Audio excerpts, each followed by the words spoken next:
قصه یه هزار یه شب تو دلم کاشتی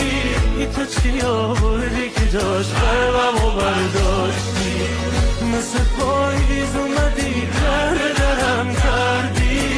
اومدی چشمه بشی تشنه دلم کردی دعا کن دلم آروم بگیره دعام کن اگه منو یادت نمیره من آسون نرسیدم به تو حیف دنیا تو رو ازم آسون بگیره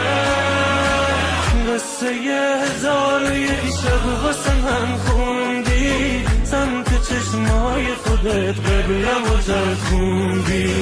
یادت صد تا ترانه با چشات ساختی اومدم قصه بشم قافیه و باختی